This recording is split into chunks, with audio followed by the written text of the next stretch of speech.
शहर की हलचल से थोड़ा हटकर रेलवे स्टेशन के पास एक पुरानी सी चाय की टपरी थी।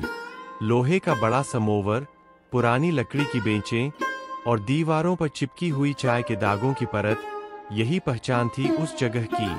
टपरी का मालिक था रामू चाय वाला। रामू की उम्र 50 के करीब थी, लेकिन उसकी आंखों में हमेशा कोई न कोई गहरी बेचैनी झलकती। हर दिन सैकड़ों लोग वहां आते जाते, चाय पीते और अपने किस्से वहीं छोड़ जाते। लेकिन टपरी का एक कोना था जहां बैठने की इजाजत किसी को नहीं मिलती थी। एक रात करीब 11 बजे, जब टपरी बंद होने वाली थी, तभी काली शर्ट और काली टोपी पहने एक आदमी आया। रामू, एक कुल्हड़ चाय देना, लेकिन चीनी कम। आप इस वक्त? यहाँ तो अब कोई नहीं आता। मुझे मालूम है, लेकिन मुझे यहाँ की चाय और यहाँ की खामोशी चाहिए। रामू चुपचाप चाय बनाने लगा। उस आदमी की नजरें टपरी के उस खाली कोने पर थीं जहाँ कोई नहीं बैठता। अगली सुबह पास ही कॉलेज का लड़का अजय टपरी पर आया। रामू काका, ये कोना हमेशा खाली क्यों रचते हो? डरते हो क्या भूत प्रेत से?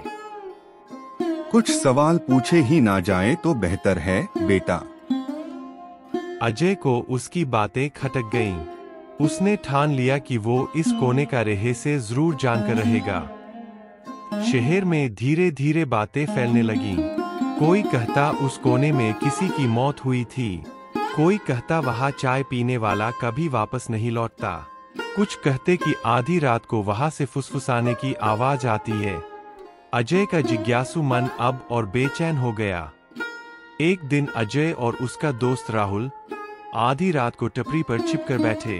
टपरी बंद थी, लेकिन उन्होंने देखा कि रामू उस कोने पर जाकर धीरे धीरे एक कप चाय रखाया। काका किसके लिए चाय रख रहे थे? यहाँ तो कोई नहीं है। तुम लोग यहाँ क्या कर रहे हो?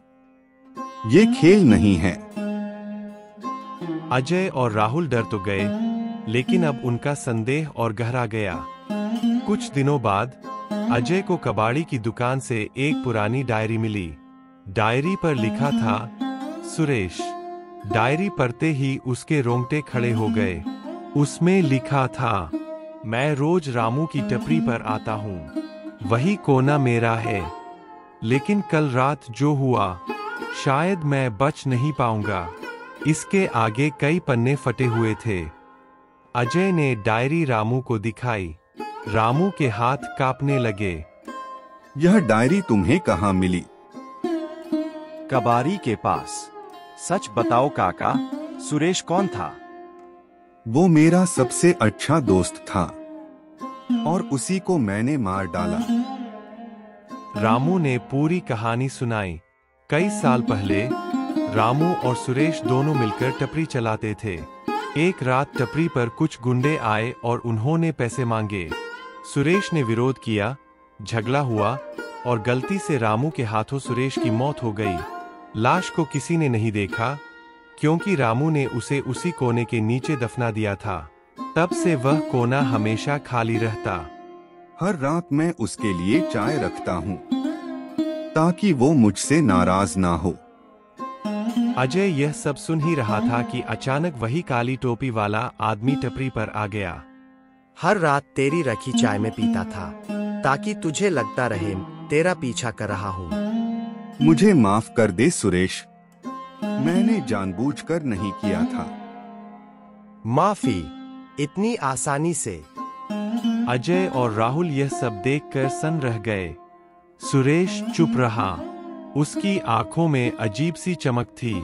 अजय को समझ आ गया, सच शायद कभी सामने नहीं आएगा। टपरी आज भी वही है। लोग चाय पीने आते हैं, हंसते हैं, बातें करते हैं, लेकिन उस कोने पर अब भी कोई नहीं बैठता। कभी कभी रात को वहां अब भी एक कुल्हड़ रखा मिलता है, गर्म चाय से भरा हुआ, पर किसी ने अब तक यह नहीं देखा कि उसे पीता कौन है।